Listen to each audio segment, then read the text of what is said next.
Hampa perasan tak bila Sumut Flotilla jadi headline dunia, ada yang cepat claim kata PMX penaung. Mai sini kita buka fakta yang pastinya bukan PMX. Nama PMX tak wujud langsung. Tak ada dalam senarai penganjur, tak ada dalam siaran media global. Yang ada naratif dalam Malaysia, kononnya nak tunjuk dia penaung.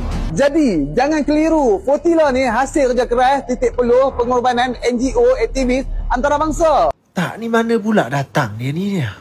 Yang duk tiba-tiba sakit hati sangat dengan Datuk Seri Anwar Ibrahim ni kenapa ni? Kau bayangkan dalam banyak-banyak perkara kita boleh bercakap mengulas mengenai misi Sumut Flotilla ni. Banyak benda kita boleh bercakap. Nak cakap-cakap lah, nak main yang angle apa main lah. Tapi Mamat ni dia boleh bangun satu hari, dia fikir, oh aku nak buat video pasal Sumut Flotilla ni, aku nak hantam Perdana Menteri aku nak nafikan jasa pelibatan Perdana Menteri aku. Kelang kabut, duk kata Anwar ni bukan penaung, nama Datuk Seri Anwar ni tak ada dalam senarai penganjur pun, nama Datuk Seri Anwar ni tak ada dalam siaran global, Anwar ni overclaim, Anwar ni tak ada jasa pun dalam itu.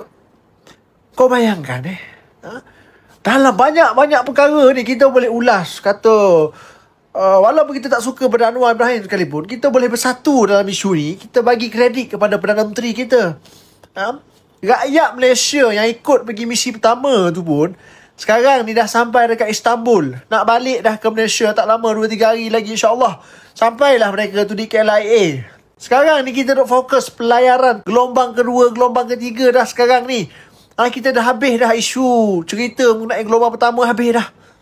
Tapi Mamat Seko ni masih lagi duk menggelupur seorang-seorang dia dengan pakai baju Palestin, dengan pakai tu bag sling dia tu. Duk sakit hati dengan Datuk Seri Anwar Ibrahim.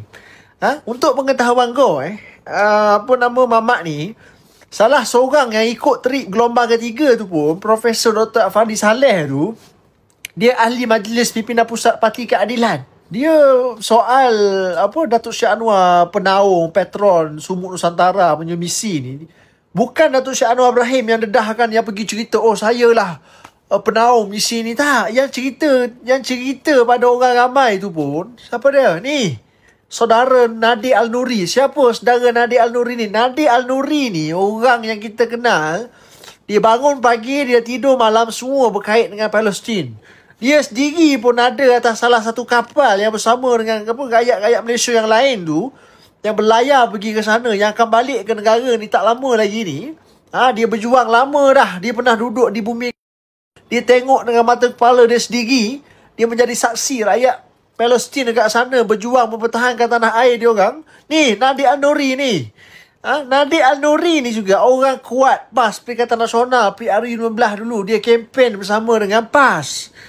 Kalau dulu orang-orang PAS ni cukup sanjung, cukup suka pada saudara Nadi Al-Nuri ni, kenapa hari ni tiba-tiba Nadi Al-Nuri ni bila didedahkan Datuk Seri Anwar Ibrahim penaung kepada misi Sumut Flotilla ni, tiba-tiba puak-puak yang sakit hati sangat dengan Anwar Ibrahim, benci sangat pada Anwar Ibrahim ni, tak boleh percaya pada Nadi Al-Nuri.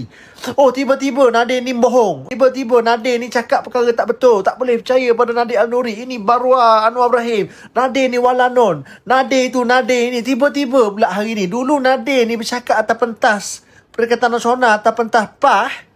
Berkempen untuk PAS, PRU15 dulu. Nadi lah hero. Nadi lah pejuang sebenar rakyat Palestin. Apa sahaja Nadi buat, kami sanjung, kami idolakan. Apa sahaja Nadi cakap, kami percaya. Nadi lah hero, segala hero. Tiba-tiba hari ni Nadi Al-Nuri lah kaki mohong, kaki tak boleh percaya, kaki spin, kaki putar alam, kaki tu, kaki ni. Kerana apa?